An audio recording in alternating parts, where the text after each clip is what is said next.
Dear students, नमस्कार। इस video में हम समस्त लोग ट्रांसलेशन के विषय में बात करेंगे, क्योंकि किसी भी लैंग्वेज को जब तक दूसरी लैंग्वेज में हम ठीक से चेंज नहीं कर सकते तब तक समझ लीजिए हमको सब कुछ आने के बावजूद भी कुछ नहीं आता है। और इस ट्रांसलेशन सीरीज में अंग्रेजी में हमको सबसे पहले ये जानने के लिए ये ध्यान होना चाहिए कि टेंस मुख्य रूप से 3 होते हैं। कितने होते हैं? 3 टेंस 3 होते हैं। और 3 के अंतर्गत जो सबसे पहला टेंस है वो आपका है पहला tense present tense. Present tense अर्थात वर्तमान काल। जिस काल में हम चल रहे हैं वह वर्तमान काल ही प्रेजेंट टेंस कहलाता है। और दूसरा आपका जो होता है वो आपका होता है पास्ट टेंस। पास्ट टेंस का मतलब है जो समय हमारा बीत गया वो हमारा पास्ट टेंस। जैसा कि हम जानते हैं पास्ट माने भूत। अब भूत क्या होता है? भूत देयर इज नथिंग, बस है क्या, केवल हमारी एक कल्पना हो गई।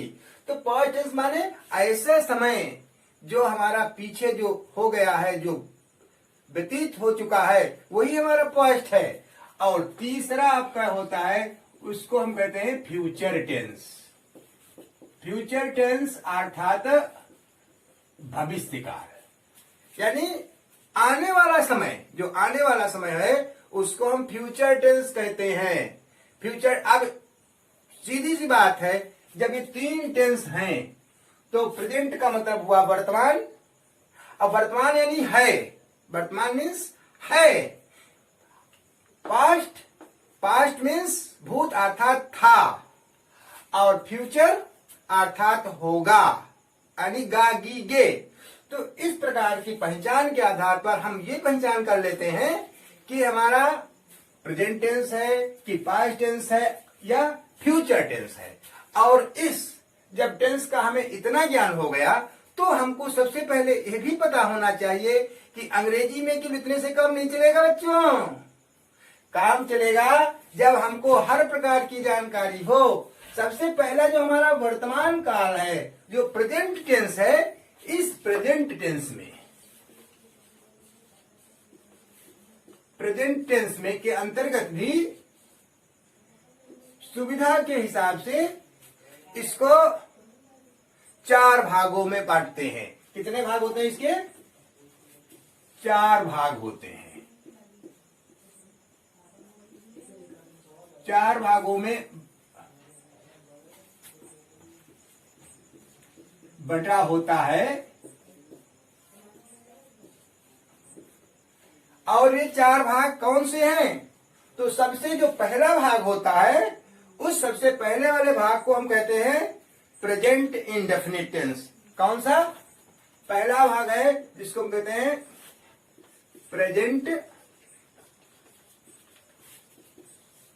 Indefinite tense.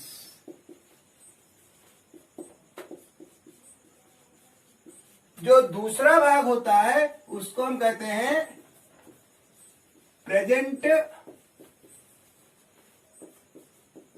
Continuous tense. और जो तीसरा भाग है वो हमारा कहलाता है प्रेजेंट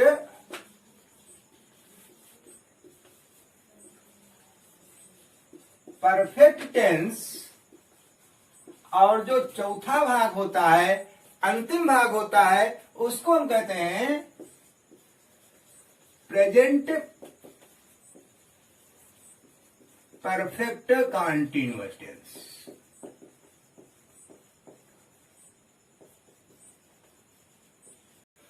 इस प्रेजेंट टेंस के बाद में अब अगला टेंस जैसा पहले मैंने लिखा है पास्ट टेंस है। कौन सा है? Past tense. अब पास्ट टेंस में भी हम इसी प्रकार से, कोई परिवर्तन नहीं, जैसे मैंने यहां देखा present indefinite, past, present continuous, present perfect, present perfect continuous. ठीक उसी प्रकार से डियर स्टूडेंट्स, इस पास्ट टेंस के अंतर्गत भी यही बातें आती, बस है क्या, जहां प्रेजेंट जुड़ा वहां पर पास्ट जोड़ दो। यानी पहला हो गया नंबर 1, पहले थोड़ा, हाँ, नंबर 1 पास्ट इंडेफिनिट। कौन सा? Past indefinite tense. टेंस जोड़ना जरूरी है, ये भी ध्यान रहे कि हमने इसमें टेंस नहीं लिखा तो अधूरा है, पूरा हम इसको पढ़ेंगे। Past indefinite tense. Number 2 past continuous tense. Number 3 past perfect tense, and number 4 past perfect continuous tense।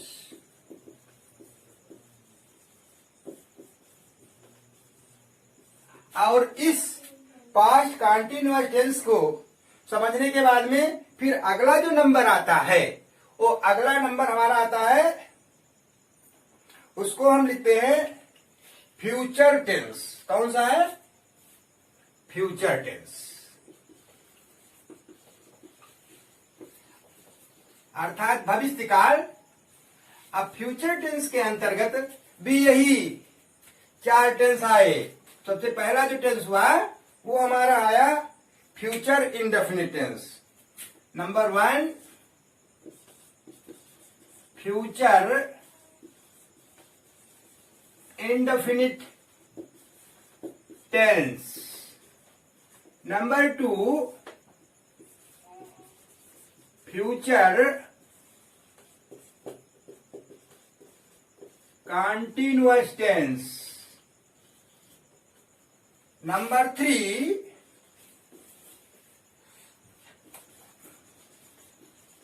future perfect tense। Number 4 future perfect continuous tense।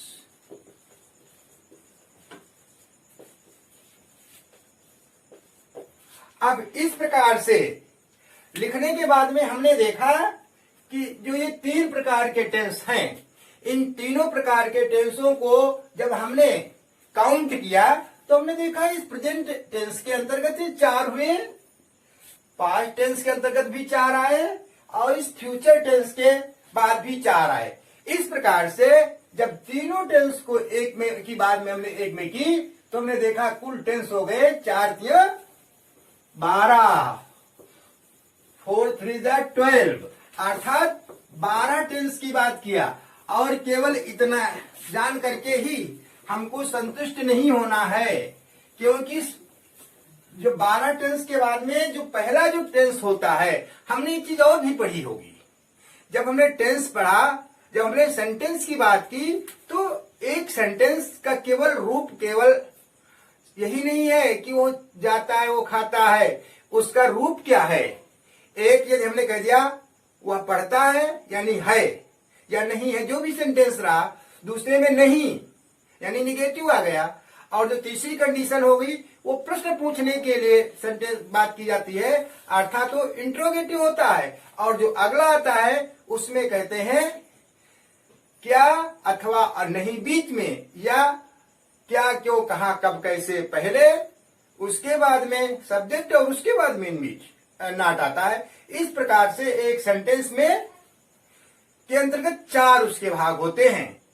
तो कुल मिलाकर के हमने 12 आपके सामने टेंस लिखे, और 12 में जब 4 का मल्टीप्लाई कर देंगे तो इस प्रकार से 48 टेंस की बात करेंगे। तो अब आपको हमने जो ये कुछ बताया, इसमें सबसे मुख्य बात यह है कि इतना जानने के बाद में हम सीधे इस सेंटेंस को कैसे बनाएंगे। तो हमने आपको सबसे पहले आपको जो बताया, सबसे पहला टेंस आपका था वो है आपका प्रेजेंट इंडेफिनिट टेंस, यानी प्रेजेंट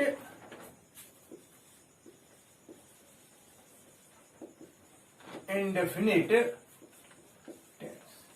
हाँ, पहला हुआ प्रेजेंट इंडेफिनिट टेंस। अब यहां पर आज हम जिस टेंस की पहले बात कर रहे हैं वो हमारा प्रेजेंट इंडेफिनिट है। अब हम आपको पहले बता दें हम आपको पढ़ाना कितना चाहते हैं।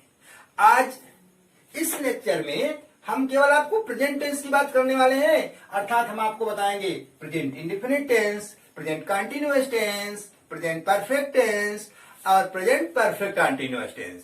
इतना मैंने विचार किया है कि आपके सामने आपको बताने की पढ़ाने के विषय में प्रयास करेंगे। तो सबसे पहले हमने आपको बता दिया प्रेजेंट इंडेफिनिट टेंस। अब इस प्रेजेंट इंडेफिनिट टेंस की हम पहचान कैसे करते हैं? सबसे मुख्य बात क्या है यहाँ पर इस टेंस की? पहचान।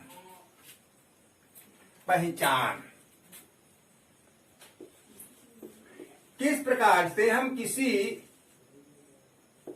टेंस की पहचान करते हैं?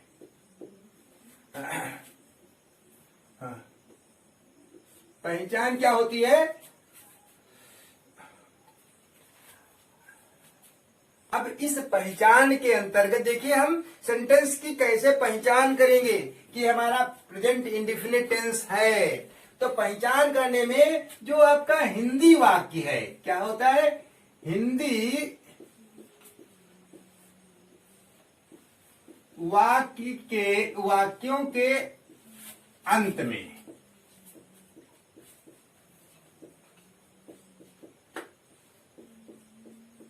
ता है, ती है, ते हैं आता है।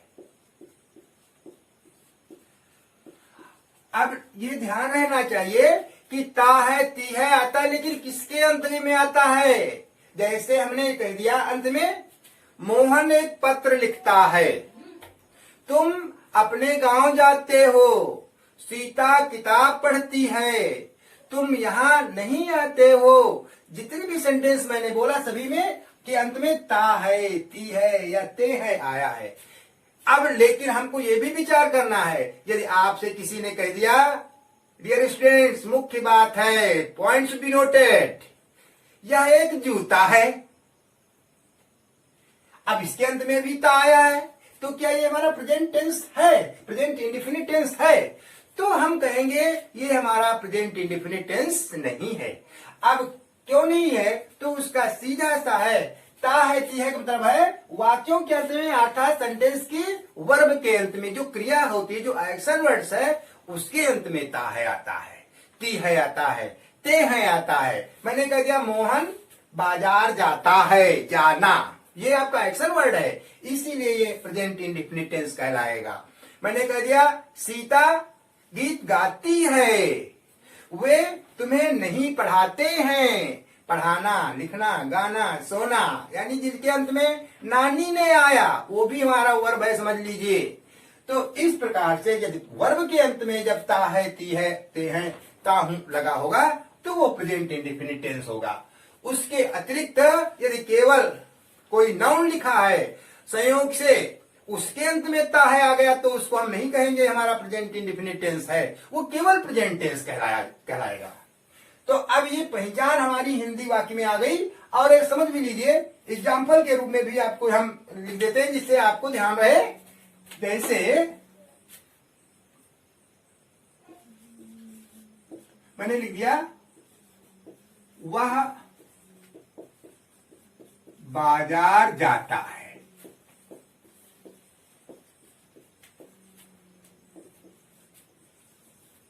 वे दौड़ते हैं। अब इस प्रकार से हमने देखा अंत में ता है आया, दोनों ये दोनों ही क्रियाएं हैं, वर्ब हैं, इसलिए प्रेजेंट इंडेफिनिट टेंस है। अब इस प्रेजेंट इंडेफिनिट टेंस की पहचान के बाद में हम लिखेंगे कि इस प्रेजेंट इंडेफिनिट टेंस को बनाते कैसे हैं, यानी अनुवाद का नियम। अनुवाद का नियम। एक चीज हम आपको और बता दें, हो सकता है आपको अभी लग रहा हो कि सर क्या बता रहे हैं, लेकिन नहीं, यदि हमको इसको ठीक से समझना है, कॉन्सेप्ट को क्लियर करना है, तो निश्चित रूप से हमको प्रारंभ से लेकर के अंत तक वीडियो के जाना ही पड़ेगा। क्योंकि जब तक हम अंत तक नहीं जाएंगे तो जो चीज हम आपको देना चाहते हैं, जो आप लेना चाहते हैं, जिसकी आपके अंदर जिज्ञासा है, वो आपको पूरी नहीं होगी। इसलिए धैर्य बनाइए, पूरा वीडियो देखिए, तभी आपको लाभ होगा। अब अनुवाद का नियम, तो अनुवाद बनाने के लिए सबसे पहले दो बातें होनी चाहिए। दो बातें मुख्य हैं। दो बातें कौन सी होती हैं? सबसे पहले हमको पता करना चाहिए कि सब्जेक्ट कितने होते हैं। कर्ता, सब्जेक्ट क्या? कर्ता। कर्ता हमने कह दिया जो कार्य को करने वाला है वही करता है। मैंने कह दिया वह, वे, यही सब्जेक्ट है। तो यहां देखा, ये एक वचन में है, ये बहुवचन में है, तो कर्ता दो होते हैं। नंबर एक सिंगुलर नंबर, नंबर दो प्लूरल नंबर। तो यहां पर लिखेंगे ही, शी, इट, अथवा कर्ता एक वचन होने पर।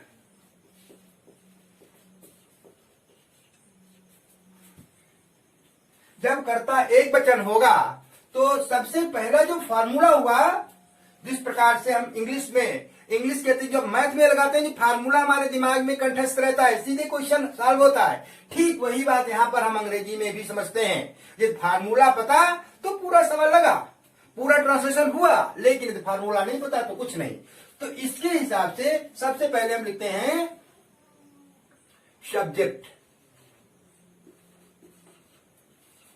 सब्जेक्ट प्लस, यदि कर्ता जब एक वचन में है तो subject plus verb first plus S या ईएस प्लस ऑब्जेक्ट। बस यही एक फार्मूला है। बस बन गया, बस पहुंच गए आप जहां पर हमको आपको पहुंचाना चाहते हैं। ये फार्मूला आपके सामने क्रिएट हो गया। ये प्रेजेंट इंडिफिनिट टेंस का बनाने का फार्मूला। अब दूसरी बात उसको भी समझिए। ये पहली बात थी, दूसरी कंडीशन क्या लागू होती है? ही, सी, इट को मैंने हटा दिया। आई, वी, यू, दे, अथवा कर्ता अर्थात सब्जेक्ट।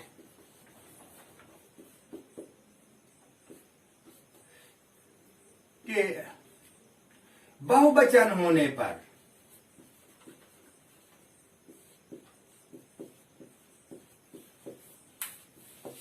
जब बहुवचन सब्जेक्ट आ जाता है तो सबसे पहले हम लिखते हैं subject plus verb first plus object.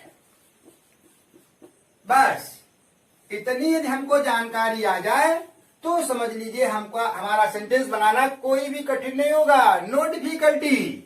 अब ध्यान दीजिए, यहां पर मैंने लिखा जब एक वचन में है तो वर्ब की फर्स्ट फॉर्म लगाते हैं, यस या यस लगा देते हैं। बहुवचन में होता है तो हम सब्जेक्ट के बाद में वर्ब की फर्स्ट फॉर्म लगा करके ऑब्जेक्ट लिख देते हैं।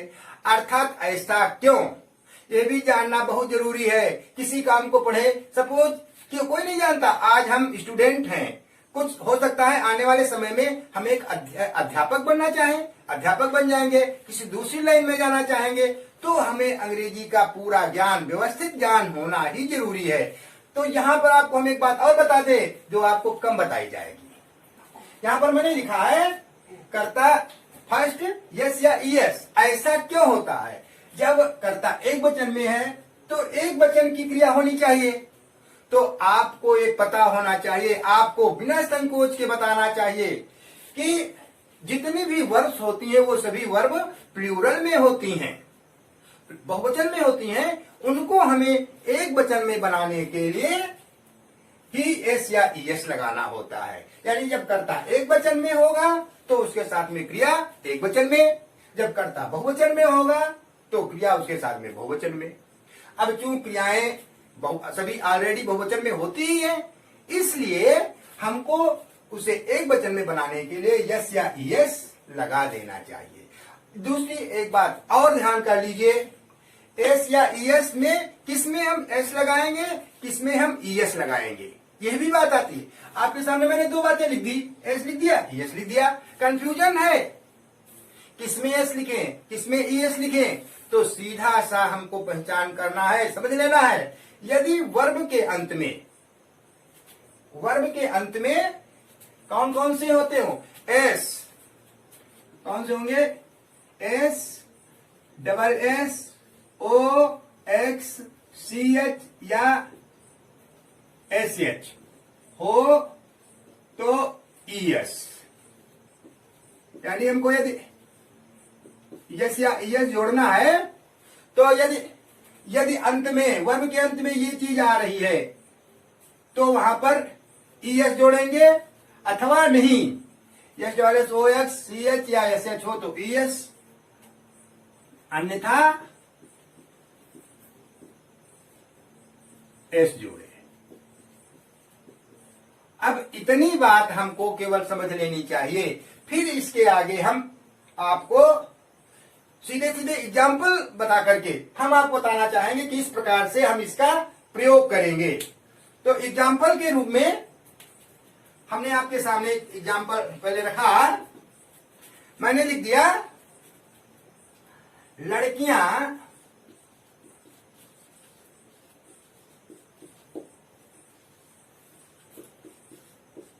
गीत गाती हैं।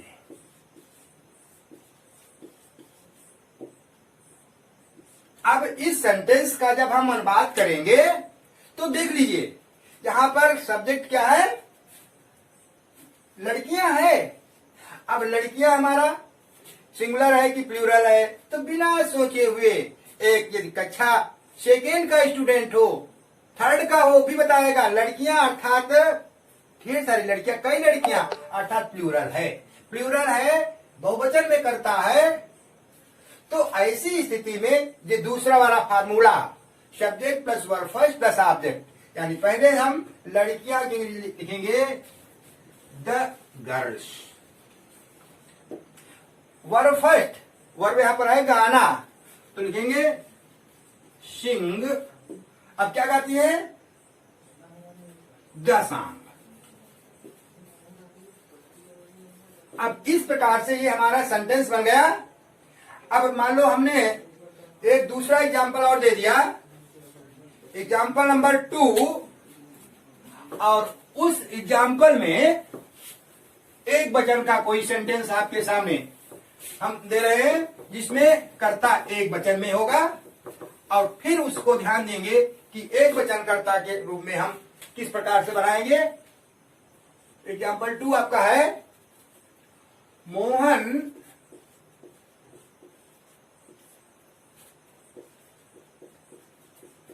बाजार जाता है। अब जब इसका अनुवाद बनाएंगे तो सब्जेक्ट हमारा ये एक वचन में है, तो मोहन की इंग्लिश हम लिखेंगे मोहन। अब एक वचन में है इसलिए क्रिया में एस या ईएस लगाएंगे। वर्ब है आपका जाना, गो।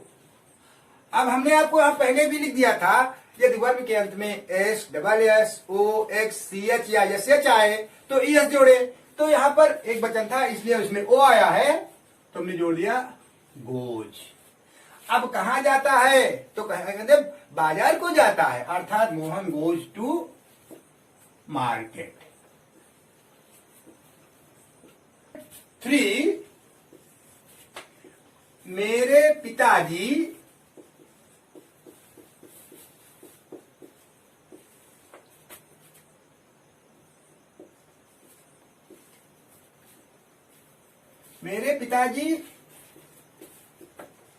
एक घड़ी खरीदते हैं।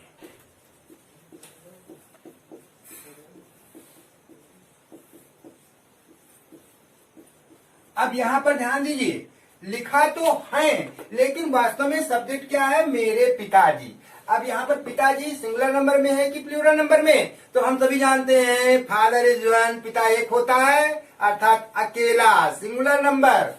अब जब इसका हम अनुवाद बनाएंगे तो हम पिताजी के हिसाब से सब्जेक्ट लगाएंगे, तो लिखेंगे माय फादर। माय फादर खरीदते हैं। बाय मीन्स खरीदना, तो लिखेंगे बाइज। एस लगाएंगे, मैंने पहले बताया था जब S double S O X H या एस एच का अंत होगा तो हम उसमें एस जोड़ेंगे, नहीं तो एस जोड़ेंगे। तो हो गया my father buys a watch. ये हमारा सेंटेंस बन गया। इस प्रकार से इंडेफिनिट टेंस रहा। अब हम आपको अगला जो प्रेजेंट इंडेफिनिट टेंस के अंतर्गत ही जो नेक्स्ट आपका आता है सेंटेंस, वो आपका है निगेटिव सेंटेंस। अब निगेटिव सेंटेंस जैसा कि नाम से ही पता चल रहा है, निगेटिव अर्थात नकारात्मक वाक्य।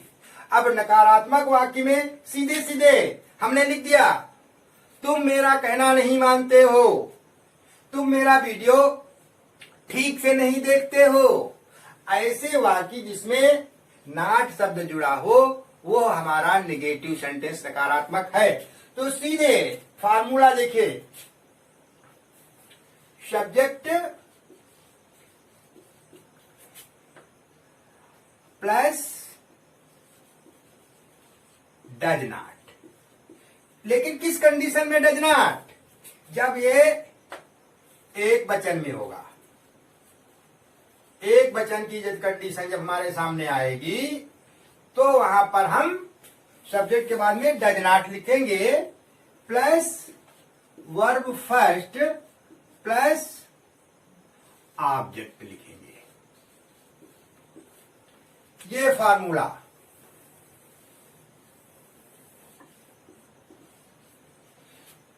सेकेंड फार्मूला इसी का फार्मूला नंबर 2, सब्जेक्ट। लेकिन सब्जेक्ट कैसा होगा? तो सब्जेक्ट हमारा जब बहुवचन में होगा, बहुवचन अर्थात प्लूरल नंबर। तो ऐसी स्थिति में डू नॉट, कभी कभी हम डू नॉट को हम डोंट भी लिख देते हैं। Do not plus verb first plus object लिखते हैं।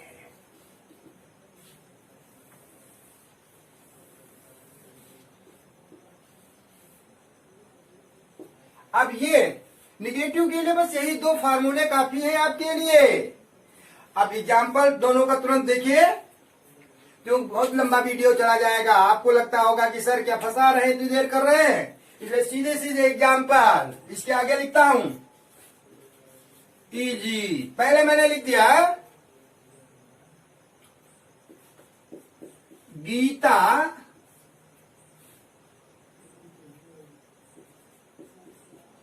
पत्र नहीं लिखती है।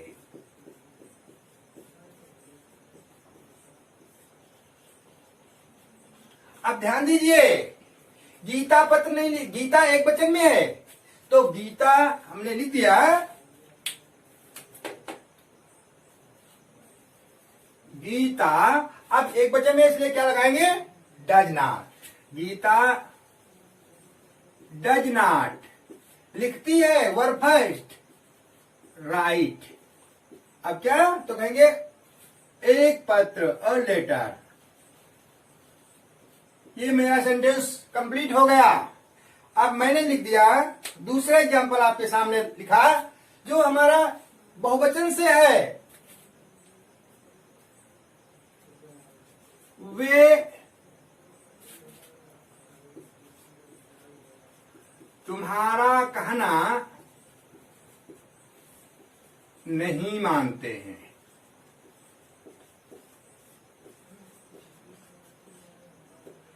अब ध्यान दीजिए, यहां पर शब्द है वे। वे को इंग्लिश में लिखते हैं दे मीन्स वे। अब दे बहुवचन में है, प्लूरल में है, इसलिए हम लिखेंगे दे डू नॉट।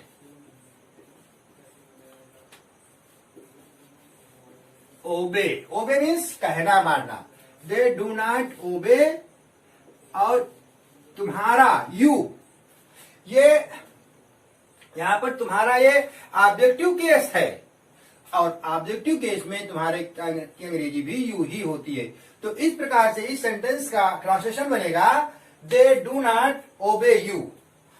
और ऐसा लिखने के बाद में ये हमारा निगेटिव सेंटेंस कंप्लीट हुआ। अब जो अगला है, अगला टेंस आया, अगला जो सेंटेंस होगा वो हमारा होता है इंट्रोगेटिव सेंटेंस। अब देखिए इंट्रोगेटिव सेंटेंस कैसे बनता है,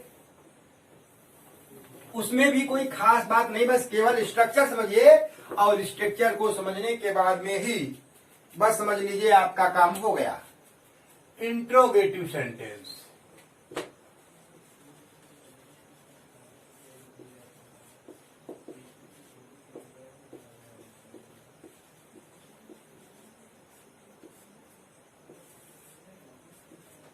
अब इंट्रोगेटिव जैसा मैंने पहले बताया था, इंट्रोगेटिव दो होते हैं। एक तो वे होते हैं जिसमें क्या पहले आने पर, क्या वाक्य के पूर्व में होने पर।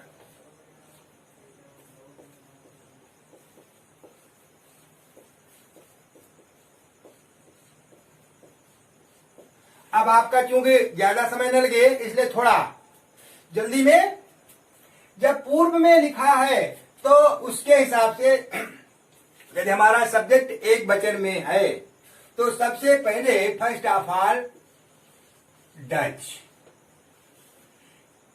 कब? यहां पर यदि एक वचन में सब्जेक्ट है तो डच, अथवा यदि बहुवचन में सब्जेक्ट है तो do plus subject plus verb first object. अब एक चीज और आप ध्यान रखिए, अब हम इंट्रोगेटिव की बात कर रहे हैं ना, तो इंट्रोगेटिव की बात है इसलिए हम क्वेश्चन मार्क नहीं भूलेंगे, यानी सेंटेंस को बनाएंगे और क्वेश्चन मार्क लगा देते हैं। ये आपके सामने ये एक स्ट्रक्चर आ गया। सबसे पहले एक वचन में करता है तो डज, बहुवचन में करता है तो do plus subject plus verb first plus object.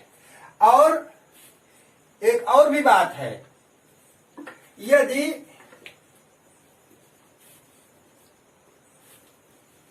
क्या,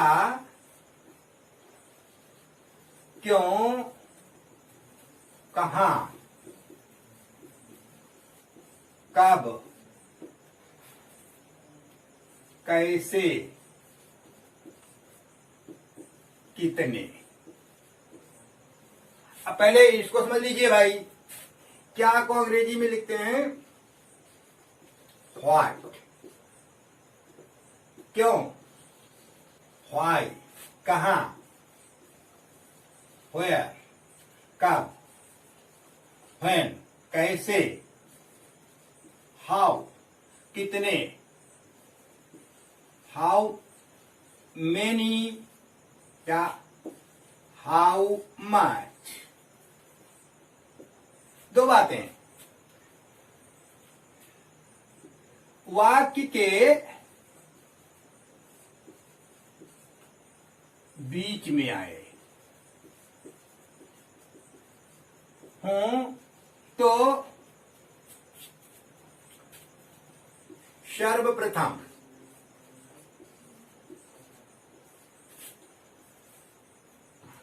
इन शब्दों की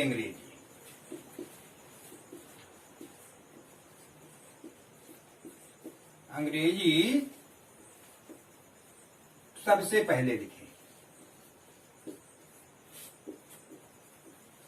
पहले आती है। अब ध्यान दीजिए, इसमें हम जब लिखेंगे तो जब फार्मूला का रूप पुनः इसको देंगे तो हमने लिख दिया क्वेश्चन वर्ड। अब क्वेश्चन वर्ड कौन सा है?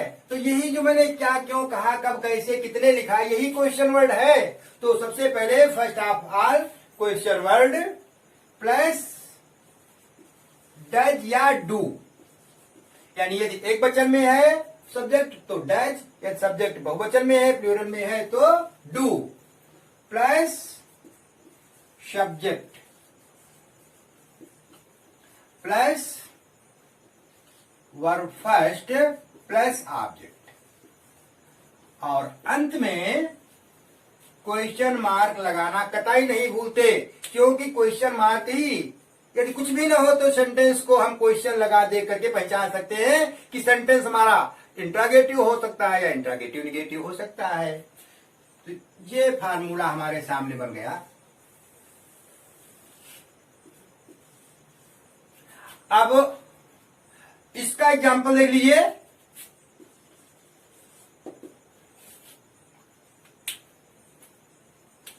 पहला एग्जाम्पल है, क्या तुम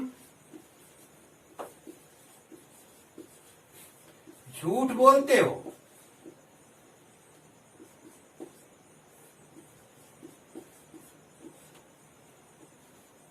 अब जब इस सेंटेंस का हम बात बनाएंगे तो सब्जेक्ट हमारा तुम है।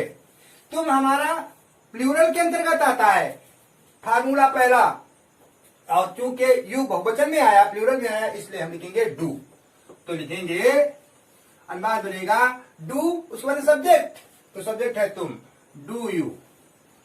अब एक चीज ध्यान दीजिए, बहुत मुख्य बात, झूठ बोलना, सत्य बोलना, दोनों की अंग्रेजी हमको समझनी है। झूठ बोलने को हम लिखते हैं टेल अ लाई, सत्य बोलना स्पीक द ट्रूथ। कहीं बोलने की अंग्रेजी दोनों में स्पीक और टेल होती है, लेकिन जब झूठ बोलते हो तो यहां पर डू यू टेल अ लाई लिखा जाएगा। दूसरा सेंटेंस मैंने इसी से रिलेटेड लिख दिया, जिसमें क्या क्यों कहा कब कैसे की अंग्रेजी केवल आपके समझने के लिए। वह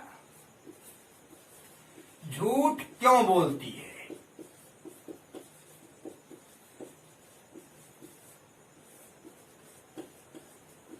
अब जब इस सेंटेंस का अनुवाद बनाएंगे तो देखिए इसमें क्यों बीच में आ गया, और क्यों की इंग्लिश आपकी ये लिखी हुई है। क्यों क्या लिखा है भाई? Why, WHY, why, I means क्यों, तो लिखेंगे व्हाई। अब व्हाई के बाद में डज या डू का प्रयोग। अब है वह, और वह उसमें भी आगे लिखा है बोलती है, ये भी ध्यान देना है हमें, बोलती है, अर्थात वह जो है वो फेमिनिन जेंडर के रूप में है, फेमिनिन जेंडर है, अर्थात वह की अंग्रेजी सी, ही सी के अंतर्गत हम लिखेंगे सी। लेकिन उसके पहले क्या लिखा? डज या डू में से एक वचन में does, why does she tell a लाई।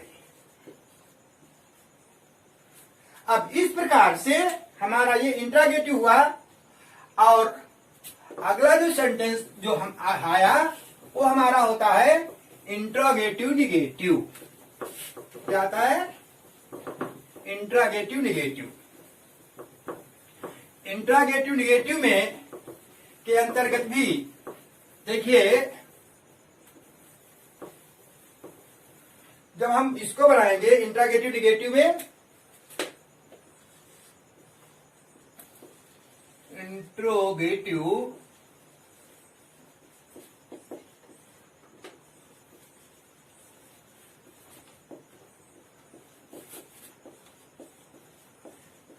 यानी ऐसे सेंटेंस जिसमें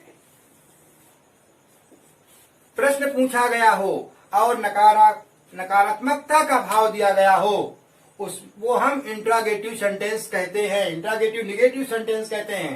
यानी कौन कौन क्या बात हो?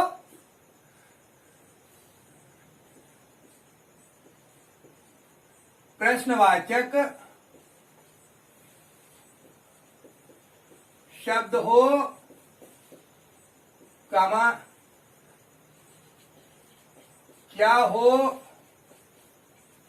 तथा बीच में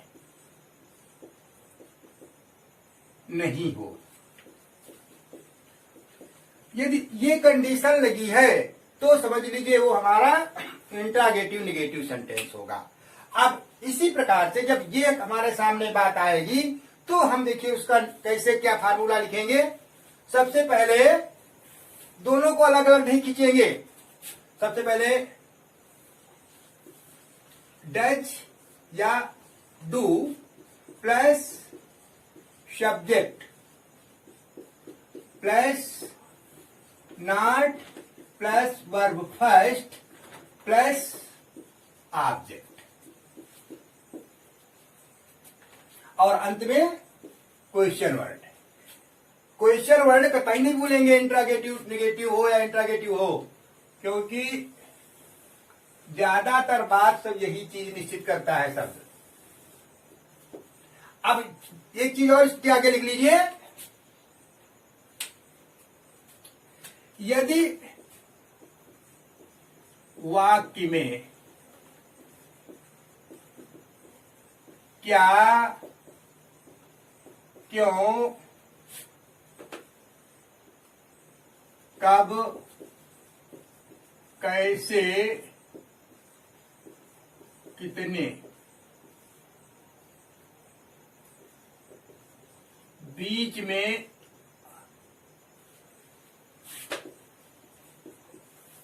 आए, तो इन शब्दों की अंग्रेजी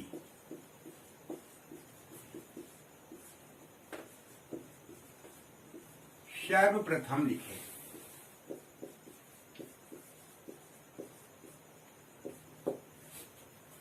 अब सीधे आपका एग्जाम्पल देख लीजिए। अब चूंकि हम सीधे सीधे धीरे धीरे अपने सेंटेंस के लास्ट की तरफ पहुंच रहे हैं, इसलिए एग्जाम्पल देखिए। पहला एग्जाम्पल है, क्या तुम्हारी माताजी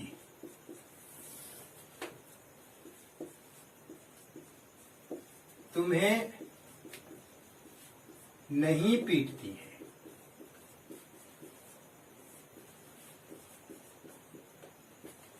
अब ध्यान दीजिए, क्या तुम्हारी माताजी, सब्जेक्ट हमारा है माताजी, पहले माताजी। अब जब इस सेंटेंस में माताजी हमारा सिंगुलर में है तो हम लिखेंगे does. Does your mother not beat you. हम इस सेंटेंस को बनाएंगे, इस प्रकार से बनाएं। अब एक सेंटेंस पुनः जिसमें क्या, क्यों, कहा, कब, कितना, ये वाक्य के बीच में आया। मैंने कह दिया यह बच्चा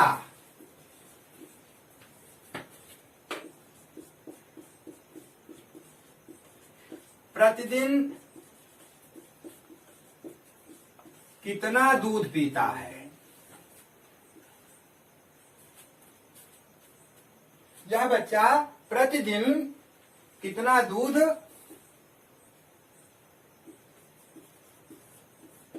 नहीं पीता है।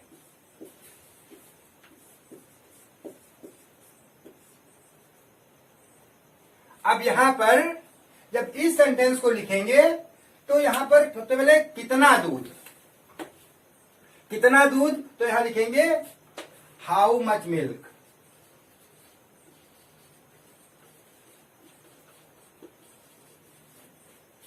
यह बच्चा, यहां पर डज या डू का प्रयोग, how much milk does this boy, this यहां पर बेबी लिख लीजिए। How much milk does this baby not drink daily.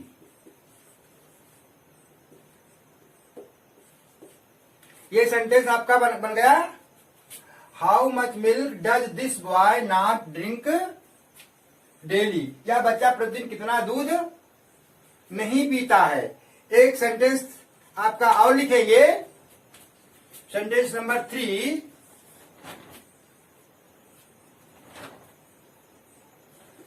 तुम प्रतिदिन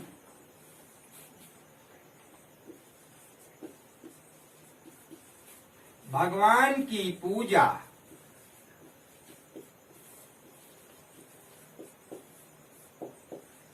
क्यों नहीं करते हो? भगवान की पूजा क्यों नहीं करते हो?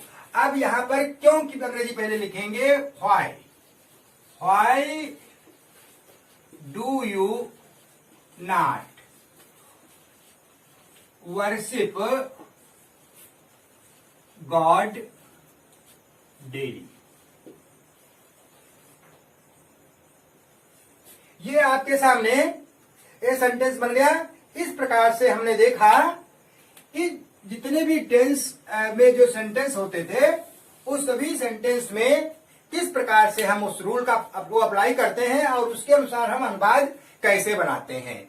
अब आज के इस वीडियो में हमने आपको केवल बताया कि अफर्मेटिव का कैसे बनेगा, निगेटिव कैसे बनेगा, इंट्रागेटिव कैसे बनेगा और इंट्रानेगेटिव निगेटिव सेंटेंस कैसे बनेगा। अब चूंकि समय काफी हो रहा है, लंबा टॉपिक जा रहा है, इसलिए हमने जरूर प्रयास किया है कि आप लोग इस छोटी सी बात को भी बहुत आसानी से समझ सके और आने वाले समय में आपको किसी समस्या का सामना न करना पड़े। इसके लिए हमने आपको स्टेप बाय स्टेप बताने का प्रयास किया और निश्चित रूप से मैं ऐसा विश्वास करता हूं कि आपने इस वीडियो को प्रारंभ से लेकर के अंत तक देखा तो आप इस प्रेजेंट इंडेफिनिट टेंस का अनुवाद बनाने में कभी भी आप पीछे नहीं रहेंगे।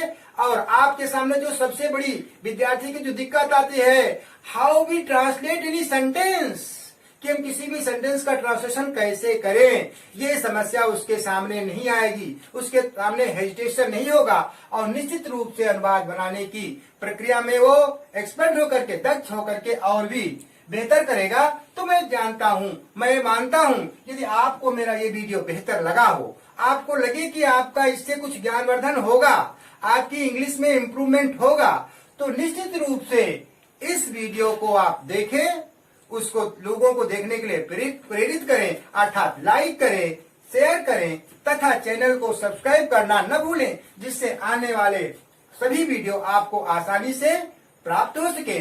आज के लिए इतना ही। आने वाले वीडियो में हम आपको इससे भी बेहतर तरीका और भी आसानी से ज्ञान प्राप्त करने वाला अनुवाद बनाने की विधि आपके सामने बताएंगे, जिससे आपको और भी आसानी होगी। नमस्कार।